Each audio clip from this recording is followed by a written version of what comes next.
नमस्कार दोस्तों, मैं भुवनेश गायकवाड़ एक एजुकेशनिस्ट, बिजनेसमैन और कंसल्टेंट हूं। आज हम लैंड को परचेस करते समय किन बातों का ध्यान हमें रखना चाहिए, इस बात पर चर्चा करना है हमें। तो उसके पहले यदि आपको मेरा यह वीडियो पसंद आए तो आप इसे लाइक, शेयर और सब्सक्राइब जरूर कीजिएगा। यदि आप किसी प्रकार का एजुकेशनल इंस्टीट्यूट, स्कूल, कॉलेज या किसी भी प्रकार का कोई प्रोजेक्ट स्टार्ट करना चाहते हैं और आप मुझसे एडवाइस लेना चाहते हैं तो आप मुझे मेरे ईमेल एड्रेस पर या मेरे मोबाइल नंबर पर, जो कि नीचे डिस्क्रिप्शन बॉक्स पर दिया हुआ है, आप मुझसे संपर्क कर सकते हैं। तो लैंड खरीदते समय हमें चार बातों का मुख्यतः ध्यान रखना है। सबसे पहला है कि जब हम सर्वे कर चुके होते हैं, उसके बाद जब हम लैंड लेने के लिए जाएंगे तो पहला हमें ध्यान रखना है कि एक्सेसिबिलिटी क्या है, अप्रोच क्या है या कनेक्टिविटी क्या है।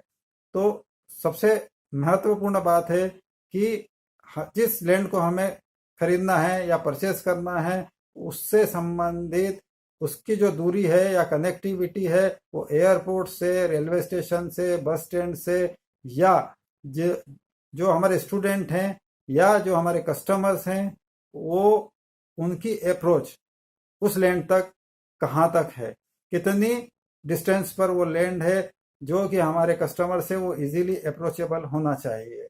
ये हमें बिल्कुल ध्यान रखना है। सेकंड आता है कि किसी प्रकार का विवाद तो नहीं है। यदि उस लैंड के ऊपर हमें यह भी देखना है कि लैंड को खरीदते समय किसी प्रकार का जो भी व्यक्ति सेल कर रहा है, जो ऑथराइज्ड व्यक्ति है, ये आप पहले चेक ही कर लेंगे। जब आप उसकी रजिस्ट्री देखेंगे कि यह व्यक्ति ऑथराइज्ड है उस लैंड को सेल करने के लिए या नहीं है। यदि वो सेल करने के लिए ऑथराइज्ड है तो हमें सेकंड स्टेप पर यह देखना है कि उसका किसी लैंड के ऊपर किसी प्रकार का विवाद तो नहीं है। यदि विवाद है तो आप उस लैंड को लेने से पहले 100 बार सोचिए, क्योंकि हम बिजनेस करने के लिए वहां पर गए हैं, ना कि अननेसेसरीली मैटर के ऊपर उलझने के लिए। यदि हम इन मैटर्स के ऊपर उलझ जाएंगे तो हमारा बिजनेस के ऊपर ध्यान नहीं हो पाएगा। तो बेटर है कि अगर किसी प्रकार का विवाद है तो हम उस लैंड से ना खरीदने में ही हमारी भलाई है। थर्ड आता है लीगल डॉक्यूमेंट्स। लीगल डॉक्यूमेंट किसी भी लैंड को खरीदने के पहले चेक करना बहुत ज़्यादा ज़रूरी है। और अगर आप चाहें तो पिछले 7 साल का रिकॉर्ड या 15 साल का रिकॉर्ड रजिस्ट्री कार्यालय से मंगवा कर उसको हम चेक कर सकते हैं। उसको चेक करने के बाद ही लैंड को लेने के लिए आप आगे बढ़ें। लैंड को लेते समय जो भी ऑनर, उस लैंड का ऑनर है, जो विक्रेता है, उसके साथ जितने भी टर्म्स एंड कंडीशन है वो स्पष्ट होनी चाहिए। उसमें किसी प्रकार का दुराव छुपाव नहीं होना चाहिए। अगर हम जितना स्पष्ट रूप से उनसे बात करेंगे उतना हमारे हित में होगा।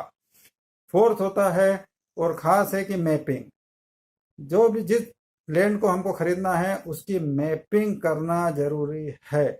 मैपिंग इस तरीके से होती है कि गवर्नमेंट डिपार्टमेंट, जब आप लीगल एक्ट इसमें जाते हैं तो गवर्नमेंट के इसमें आपको एक एप्लीकेशन देना होगी। उस एप्लीकेशन के बाद में आप नहीं देंगे निश्चित रूप से, जो सेल कर रहा है अभी उनकी ही कस्टडी में उस लैंड है, हमने परचेस नहीं की है, उनकी स्वयं की लैंड है, तो वही एक एप्लीकेशन देते हैं। उस एप्लीकेशन के बाद में गवर्नमेंट डिपार्टमेंट का व्यक्ति, ऑथराइज्ड व्यक्ति, उस लैंड की मैपिंग करता है। इससे हमें यह पता लगता है कि उस लैंड को जो रजिस्ट्री में दर्शाई गई है वो एक्चुअल है या नहीं है।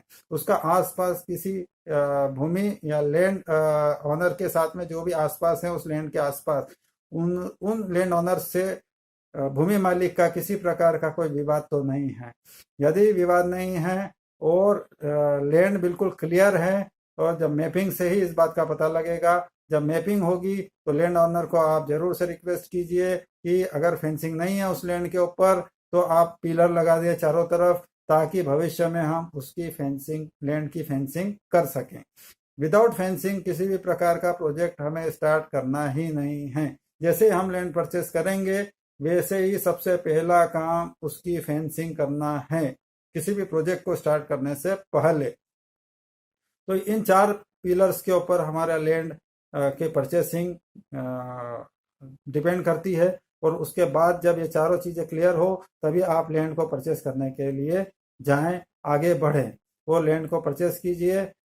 अगर आपको लैंड से संबंधित या किसी भी प्रोजेक्ट से संबंधित मुझसे एडवाइस चाहिए तो आप मुझसे संपर्क कर सकते हैं। धन्यवाद। जय हिंद।